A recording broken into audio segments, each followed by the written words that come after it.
The best days for Joplin, Missouri, Chicago, Illinois, and the country of Haiti are in the future. And our Convoy of Hope interns are part of the reason why. Watch this.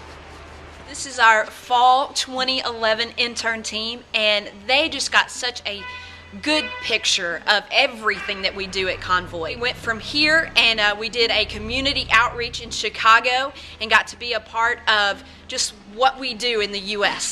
Then from there we came back and spent a few days in Joplin working with our disaster response team, and then we headed out for 7.5 weeks in Haiti. Just an incredible team, and they're going to tell you some incredible stories, and just a great fall serving Convoy of Hope. I was really appreciative of all the training that we did. We talked a lot about compassion. We talked about spiritual disciplines. We prepared mentally.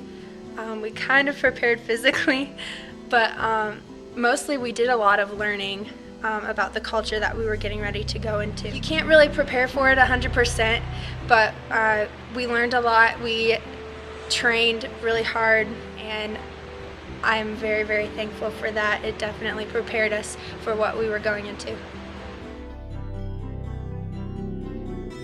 So this term we were able to go to our outreach in Chicago and at Hanson Park, and it was really exciting there. We worked with One Main Church there, and we met some great friends. They're hard workers there in Chicago, and it was a privilege working with them, and we know that we were a great blessing to them because we just did so much for them the day before and the day of the outreach.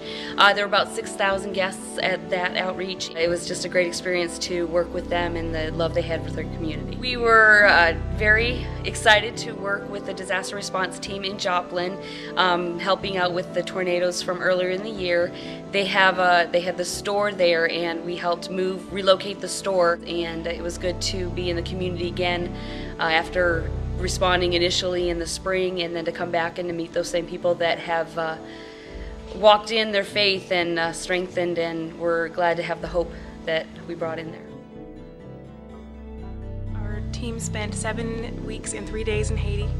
We worked with the schools where we do a feeding program as Convoy of Hope, and we had a week at each school, roughly a week at each school, and we would spend each day on a different subject, with the 5 subjects being water, agriculture, clean and healthy living, nutrition, and education, which we used that day to talk about SIDA and other diseases that were preventable. We took each day to spend on that, did skits, did songs, did just different ways of teaching them about the different subjects.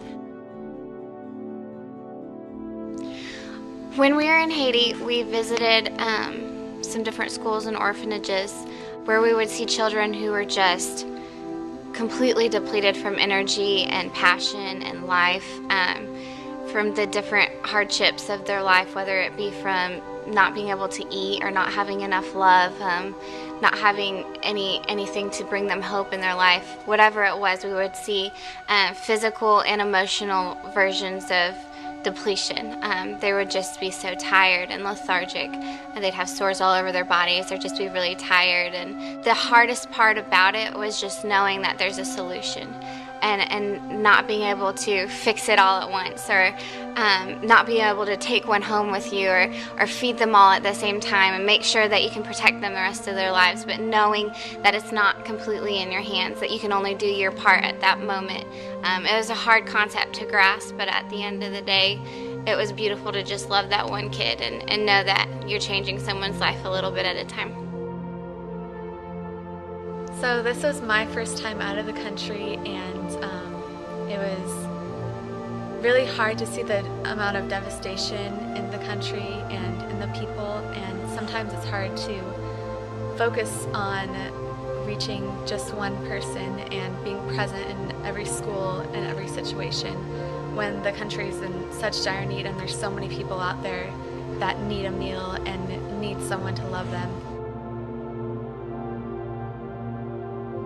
The first school we went to was in Titayen, and we went there originally to do measurements for the children, and so they could start the feeding program. And we were actually there the first day, and they were very lethargic. We had a hard time communicating with them. They just wouldn't really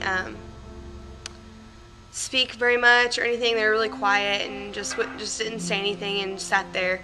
And then whenever we came back to do our programs, we got to see them eat their first meal, and after that they were just really energetic and talkative, and you could tell that they just were going to do better at school, and they really just had benefited from the program.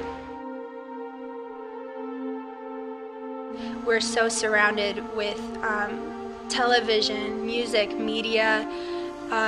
We're very focused on buying things, selling things, and all these material just things that take up our time.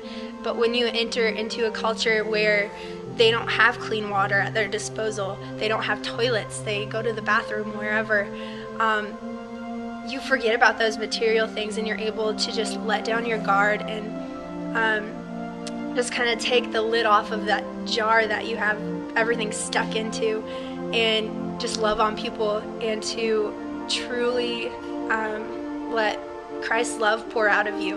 And it was really neat to experience that. It can be a bit lonely. Being in a foreign country can be a bit lonely anyway. But really, through my quiet times, through my devotionals and readings, God's just been telling me that, you know, He's always with us, and to trust Him. That no matter what happens, He's always got our best interest in mind. To trust His heart.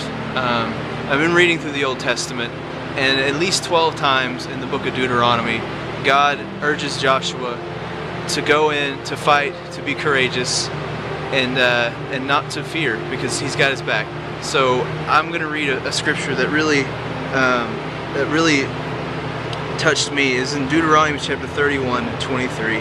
This is as Moses is handing off the reins to Joshua. It says, "The Lord gave this command to Joshua the son of Nun.